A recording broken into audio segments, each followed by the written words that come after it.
Esta mañana saludo, me da mucho gusto recibir en el estudio, ya he platicado con él en este programa, es Enrique de la Madrid y es uno de los 13 personajes que está buscando en el Frente Amplio por México, la suma del PRI, del PAN, del PRD, la candidatura de este frente cuando se vuelva coalición para competir en las elecciones del año entrante. Está buscando entonces ser el candidato a la presidencia de la República. Enrique, ¿cómo estás? Muy bien, muy buenos Qué gusto días. saludarte, bienvenido. Gracias por la invitación, gracias Juan Carlos. Bienvenido Muchas gracias. aquí a Puebla. Estamos en este momento y es algo que finalmente es inevitable hablar de ello en la recolección de firmas. Dentro de un método, tú ayer nos decías, ha sido un método que me parece correcto, yo lo veo muy complejo para el reducido tiempo que les dieron, pero estás en la etapa de recolección de firmas y al final eso es lo que va a contar. ¿Cómo vas en este tiempo? Sí, como no, gracias. Agradecerle a tu auditorio que efectivamente en el Frente Amplio por México, pues que es la oposición, es donde estamos organizando ahorita una recolección de firmas para que los que pasemos, las alcancemos, 150,000 firmas de aquí al 8 de agosto, entonces pasamos a una siguiente etapa, que a mi juicio digo que también es muy importante, que es la de los debates. Debates sobre todo sobre los temas del país. Van a ser 5 debates a nivel nacional. Y es la gran oportunidad también para que los mexicanos y las mexicanas escuchen nuestros planteamientos, que en mi caso también son el reflejo de lo que yo he venido escuchando.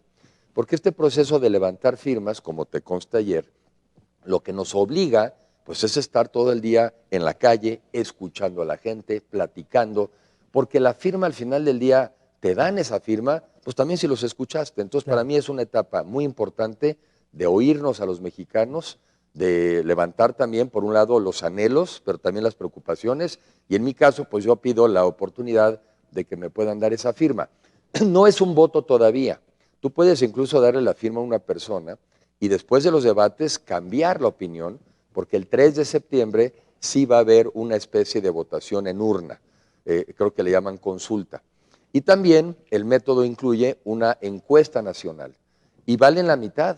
O sea, la encuesta va a valer 50 puntos, el resultado de la votación otros 50 puntos y así escogeremos al representante de este Frente Amplio por México. Pasas a esta segunda etapa, vas a juntar las 150,000 firmas. Las voy a juntar, voy en tiempo. Yo espero que este fin de semana las estemos alcanzando. Ha sido un trabajo, como dices, arduo y porque también ha habido innovaciones y las innovaciones también implican de alguna manera aprendizajes. ¿Cuál ha sido el aprendizaje? Pues una plataforma digital en donde te inscribes, frenteampliopormexico.org.mx, ahí están los nombres, ahí está el mío. Pero bueno, tiene sus retos, tienes que poner tu credencial de lector, fotografía, una selfie, ¿para qué? También para darle a las personas que se incorporan seguridad y también, ¿por qué no decirlo? Pues para evitar que eso nos metan los de otros partidos políticos a tratar de distorsionar los resultados. Pero sí ha sido un reto, todavía ayer en la noche estuvimos platicando un grupo de personas, pero se puede, y sobre todo en un mundo digital como en el que vivimos, pues tenemos que aprender a vivir con ello.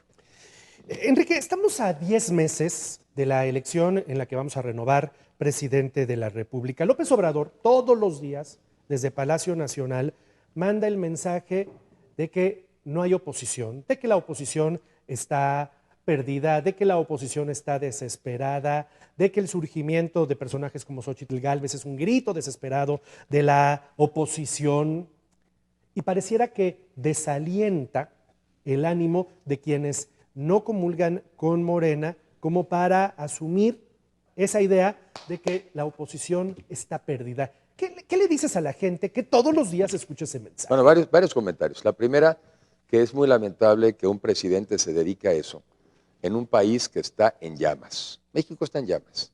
Yo viajo todas las semanas por el país, lo decía el otro día, vas por una carretera, pues estuve en Sinaloa la semana pasada, y pasas por retenes.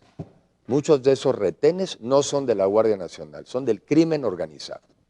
Tienes un sistema hospitalario que llegó este gobierno, canceló el Seguro Popular, dejó a 16 millones de personas sin acceso a la salud, de un plumazo, así, nada más, con la frivolidad y la trivialidad que los caracteriza. Crean un INSABI que no sirve para nada, y bueno, ahora se le están cayendo hasta los hospitales y los elevadores con todo y pacientes. Tienes un sistema educativo, que ahorita estaba también escuchando las noticias, en donde a la mala, porque así hacen todo, a la mala, quieren meter una nueva currícula en materia educativa, sin consultar a maestros, sin ver tendencias internacionales, sin consultar a los padres de familia. Entonces, la verdad es admirable que les dé tiempo de andar criticando todo el día cuando han tenido un gobierno tan mediocre. Tantos años querer llegar al poder y hacer este ridículo de gobierno es lamentable. Entonces, primero si hay oposición, y tan la hay, que está todo el día hablando de la oposición, ya nada más habla del Frente Amplio por México, ya la agarró con la compañera Xóchitl, ya la historia de las corcholatas ya es pasado, las mal llamadas corcholatas, que ellos les pusieron el título. Y yo más bien lo que digo es que un mucho mejor México sí es posible, y nos lo merecemos. Un México donde recuperemos un sistema educativo que sirva, donde podamos recuperar la tranquilidad de las calles, donde la economía crezca y genere empleos. Ese México sí es posible, ese Puebla también es posible, y esa es la parte que muchos de nosotros estamos impulsando. Y no vamos a permitir, como lo decía yo ayer, no vamos a permitir que nos deshagan este país. Hay gente que está contenta con el gobierno actual y una de las razones principales, que no le quito mérito, es que están recibiendo dinero todos los días. Y ese dinero, también aprovecho para decirlo, no les vamos a quitar un solo peso, porque se los quitaríamos, va contra la lógica. Pero fuera de ese tema del dinero, hoy en día el gobierno de Morena no da más que pena. Enrique, ¿qué tan complejo ha sido transitar en este frente, ponerse de acuerdo con ideologías diferentes, la del PRI, la del PAN, la del PRD, construir un frente que luego, suponemos, se va a integrar en una coalición para competir unida en la elección del año entrante? Ha sido complejo. Sí, sí ha tenido sus retos, sin duda, pero tampoco ha sido tan difícil porque los que estamos en la oposición y la sociedad civil, que también los grupos que lo están, pues nos damos cuenta de que no podemos seguir así, de que México no te aguanta 6 años más de Morena. Entonces, cuando lo que te vuelve a animar es salvar al país, pues entonces te vas encontrando que tienes muchas más coincidencias que diferencias. Yo he trabajado en gobiernos anteriores, he trabajado también en gobiernos del PAN, sobre todo en la parte agropecuaria. Y nunca descubrí que hubiera una manera diferente de poner fertilizante, de otorgar un financiamiento, de apoyar al campo. Llevamos años de hacer cosas juntos, he puesto ejemplos, desde los 90, cuando la firma del Tratado de Libre Comercio que fuimos juntos, la reforma al artículo 27. Entonces, ha sido un proceso, te diría también, un tanto natural el saber que teníamos que ir juntos.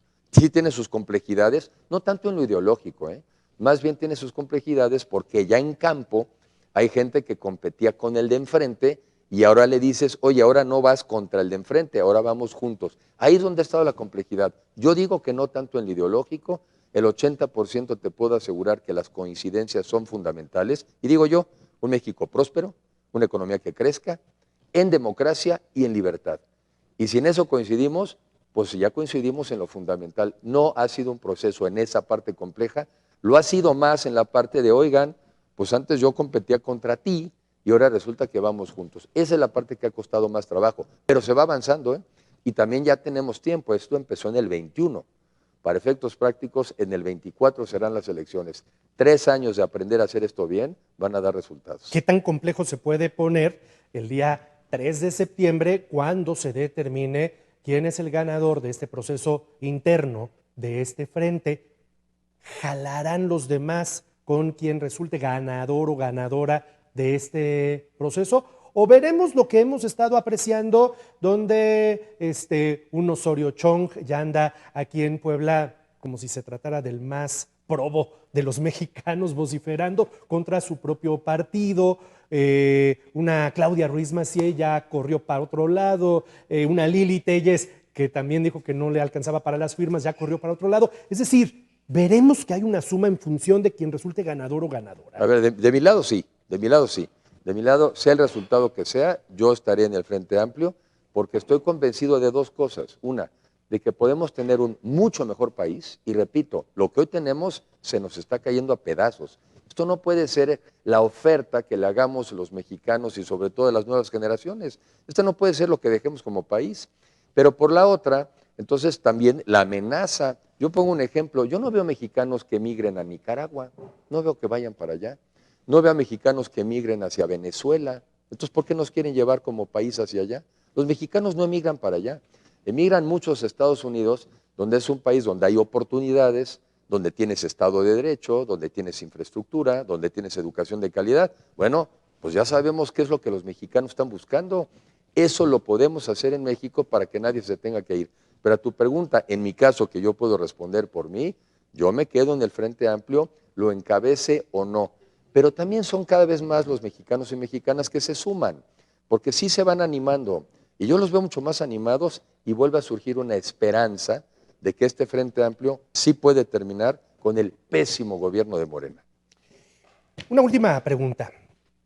¿No te da miedo representar a las siglas del PRI? Es decir, pensando cómo hoy la gente, habiendo pasado tanto tiempo del PRI en el poder, cómo hoy la gente todavía sigue viendo con mucho recelo al revolucionario institucional, a esa marca que si bien hoy va en alianza con el PAN, con el PRD, todavía sigue siendo, creo yo, en algunos casos un estigma. No lo dudo, tiene su parte, sin duda, sus negativos, pero yo en mis conversaciones les recuerdo, sí, pues es el PRI con el que pudimos pasar de los caudillos a las instituciones, es el PRI que también en el México permitió la industrialización del país, es el México, para no irme tan, es el México que permitió, y el PRI que permitió o que promovió la incorporación de los partidos políticos al Congreso, ahora que creo que en los libros de texto andan volviendo a hacer loas a la guerrilla. Bueno, fue justamente el que logró que pasaran de la guerrilla a la Cámara de Diputados y de Senadores. Es el PRI también del Tratado de Libre Comercio que a estados como Puebla le ha dado tanto peso y tanto impulso por empresas como el sector automotriz. Del centro al norte del país, México es otro después del TLC. Nuestro problema es que no hemos logrado incorporar la parte sur. Es también el PRI que está construyendo este Frente Amplio. Y sí, hay gente que ha cometido excesos en el PRI que me parecen que son absolutamente reprobables. Pero son más las cosas buenas que las malas. La gente te lo dice en la calle. Quiero que regresen las estancias infantiles, las escuelas de tiempo completo, el seguro popular, que haya medicinas en los hospitales, que la educación sea buena, que defendamos al INE.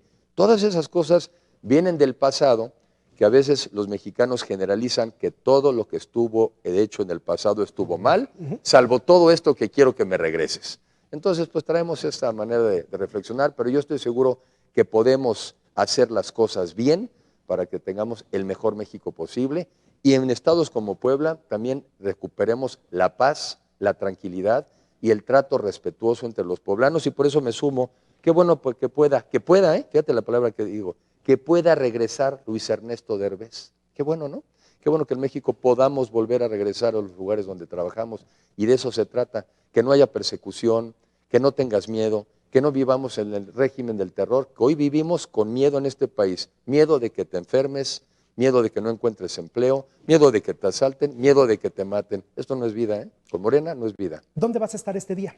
Hoy de aquí ya salgo temprano, ya estuve todo el día de ayer y me voy a Orizaba, voy a Veracruz. Entonces me toca, ahora voy aquí al estado vecino y lo mismo, conversando con gente, escuchando, hablando con los jóvenes, alentando que un mejor México sí es posible. Y yo agradezco, como siempre, un espacio como este, porque estoy convencido de que nuestro país puede ser el mejor país del mundo para todos y que no se nos quede nadie atrás. Le aprecio mucho a Enrique de la Madrid, aspirante del Frente Amplio por México, en busca de la candidatura de esta coalición PRI-PAN-PRD a la presidencia de la República. Nos seguiremos viendo, Enrique. Por Gracias. favor, gracias a ti. Buen día.